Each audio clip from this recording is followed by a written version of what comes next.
আলাইকুম সম্মানিত সাংবাদিক বন্ধুগণ, ত্রয়োদশ জাতীয় সংসদ নির্বাচন এবং সংস্কারের প্রশ্নে গণভোট নির্বাচনকে নিয়ে জাতীয় নাগরিক পার্টি এনসিপি কর্তৃক আয়োজিত আজকের এই জরুরি সংবাদ সম্মেলন হতে আজকে উপস্থিত সম্মানিত সাংবাদিক বন্ধুগণ এবং সারা দেশবাসীকে আমরা জাতীয় নাগরিক পার্টি এনসিপির পক্ষ থেকে শুভেচ্ছা এবং আন্তরিক মোবারকবাদ জ্ঞাপন করছি।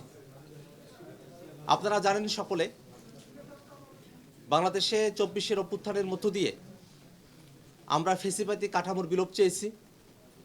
বাংলাদেশে নতুন রাজনীতির মধ্য দিয়ে, একটা নতুন রাজনৈতিক বন্দোবস্তের মধ্য দিয়ে, ব্যবস্থার মধ্য দিয়ে, যাতে করে বাংলাদেশে প্রাতিষ্ঠানিকভাবে, সাংবিধানিকভাবে, প্রশাসনিকভাবে ফ্যাসিবাদ আর কোনোভাবে ফিরতে না পারে, জাতীয় নাগরিক পার্টি এনসিপি আমরা সেই সংগ্রাম আমাদের জাতীয় নাগরিক কমিটির সময় থেকেই আমরা অব্যাহতভাবে চালিয়ে নিয়ে গিয়েছি। ঐক্যমত্য কমিশনে জাতীয় নাগরিক পার্টি এনসিপি সংস্কারের পক্ষে সবথেকে দৃঢ় অবস্থান গ্রহণ করেছিল। আমরা এই বাংলাদেশে ফ্যাসিবাদী কাঠামো আর দেখতে চাই না। এই বাংলাদেশ রাষ্ট্রটিকে নতুন করে সাজানোর জন্য, এই বাংলাদেশ রাষ্ট্রটিকে দুর্নীতিমুক্তভাবে, বাংলাদেশের সকল প্রতিষ্ঠানকে দাঁড় করিয়ে বাংলাদেশের মানুষের নাগরিক অধিকার এবং মানবিক মর্যাদা প্রতিষ্ঠার যে রাজনীতি, সেই রাজনীতির সাথে আমরা নিজেদেরকে সম্পৃক্ত রেখে বাংলাদেশ বিনির্মাণে আমরা নেতৃত্ব দিতে চাই। সামনে ত্রয়োদশ জাতীয় সংসদ নির্বাচন অনুষ্ঠিত হবে। পাশাপাশি সংস্কারের প্রশ্নে, জুলাই সনদের প্রশ্নে গণভোট অনুষ্ঠিত হবে। আমরা বারংবার বলে এসেছি, সংস্কারের প্রশ্নে যে গণভোট, জাতীয় নাগরিক পার্টি এনসিপি হ্যাঁ ভোটের পক্ষে তাদের অবস্থান ব্যক্ত করে এবং বাংলাদেশের আপামর জনতা, বাংলাদেশের সকল ভোটারগণ যেন হ্যাঁ ভোটের পক্ষে তাদের রায় প্রদান করে বাংলাদেশের সংস্কারের কার্যক্রমকে বাস্তবায়ন করার দিকে অগ্রসর হয়, সে আহ্বান আমরা তাদের কাছে রাখতে চাই। সামনের যে নির্বাচন, এই নির্বাচন শুধুমাত্র সরকার গঠনের নির্বাচন নয়, এটা বাংলাদেশ রাষ্ট্রটিকে সংস্কারের মধ্য দিয়ে নতুন করে সাজানোর নির্বাচন। অতএব সেই নির্বাচনে যেন সুষ্ঠুভাবে, শান্তিপূর্ণভাবে এবং জনগণের অংশগ্রহণমূলক একটা নির্বাচন অনুষ্ঠিত হয়, সে প্রত্যাশার কথা আমরা সবসময় বলে এসেছি।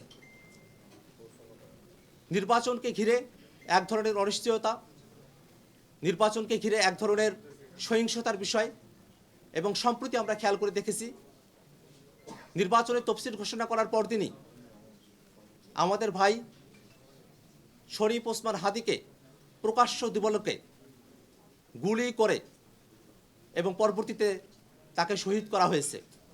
আমরা আজকের এই সংবাদ সম্মেলন থেকে আমরা শহীদ হাদি ভাইয়ের আত্মার মাগফিরাত কামনা করি এবং পাশাপাশি শহীদ শরীফ ওসমান হাদি ভাইয়ের খুনের সঙ্গে জড়িত প্রত্যেককে গ্রেফতার করে দৃষ্টান্তমূলক শাস্তি দেওয়ার দাবি জানাই। আমরা অন্তর্বর্তীকালীন সরকারের কাছে স্পষ্টত ব্যাখ্যা দাবি করি যে খুনিরা কিভাবে বাংলাদেশে লুকিয়ে থাকার বা ভারতে পালিয়ে যাওয়ার সুযোগ পেল। বাংলাদেশের পুলিশ প্রশাসন, বাংলাদেশের গোয়েন্দা বাহিনীগুলো আওয়ামী লীগের সময়টাতে যে অতিরিক্ত দক্ষতার সাথে নিরপরাধ মানুষদেরকে গ্রেফতার করত, সেই একই পুলিশ বাহিনী ৫ আগস্টের পরে চিহ্নিত একজন অপরাধী, যার পূর্বেও অস্ত্র মামলায় এবং অন্যান্য মামলায় গ্রেপ্তার হয়ে জেল খাটার রেকর্ড রয়েছে, তেমন অপরাধীদেরকেও চিহ্নিত করা থাকা সত্ত্বেও এই যে গ্রেপ্তার করতে পারছে না, সেই জায়গাটাতে আমরা সরকারের কাছে একটা ব্যাখ্যা দাবি করছি।